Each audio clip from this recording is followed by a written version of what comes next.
Okay, boys and girls, it's so good to get back to science. We don't get to do it very much these days. I know you don't have this issue of the Studies Weekly, but I'm going to read it to you. And there is an activity that you'll probably get to do tomorrow, I hope. All right, so today we're going to talk about families. And just follow along with me as I read here. All living things depend on other living things to survive. That means they need other living things. Many people and animals depend on their families. Families can be large or small. Families are groups of living things that are related to each other in some way. And here's something for you to watch. Back to another exciting week of Science Studies Weekly. This week we're going to learn about families. Families come in all sorts of sizes. Sometimes families are small with just one or two offspring because that's easier for a parent to take care of, like a cheetah. Oh, that's cute. Sometimes they're larger with aunts, uncles, grandparents, like with elephants. Oh, so lovely. And sometimes the mother has lots of kids because some are going to get eaten by other creatures, like with alligators. Too far. You don't know when to quit, do you? Sometimes groups of living things are families because the animals are related in some way. Your pet dog is in the same family as a wolf, coyote, or fox. It's called the canid family. Do you know what family you belong to? A family of Jedis. Luke, I am your father. Oh boy, not this again. See you next week. Stay awesome.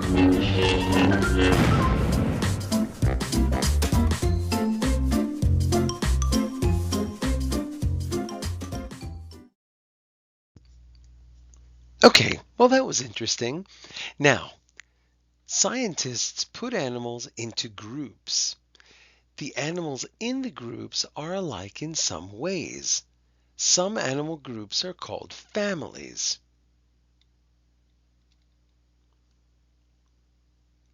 Many people have dogs as pets. Pet dogs are part of the same animal family as coyotes, wolves, and foxes. Scientists call these animals canids. Members of the dog family have large teeth and eat mostly meat. Some members of the dog family hunt in packs.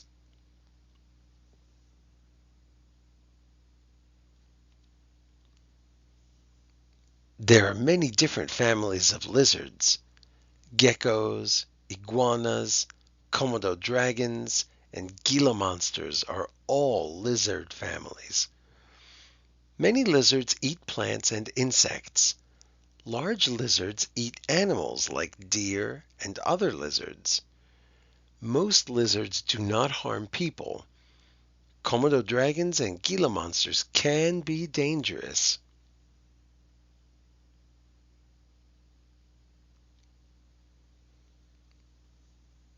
There are 17 different kinds of penguins on Earth. The largest penguins are emperor penguins.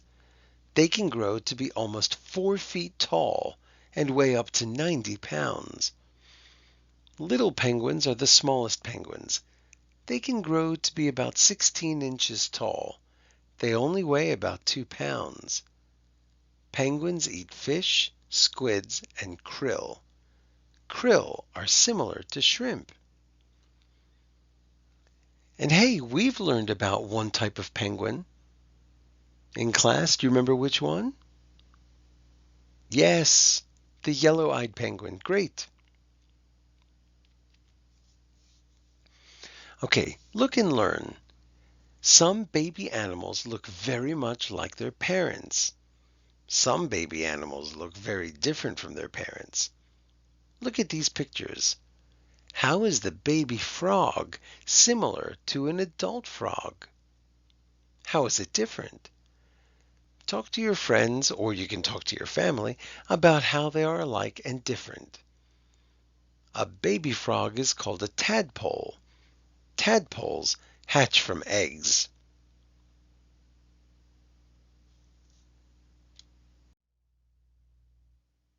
Okay, That's all the time we have for science today. There is a worksheet that goes with this.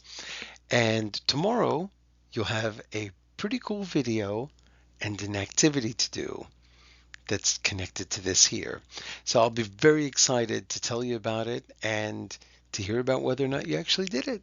Okay, everybody. Bye-bye. The end.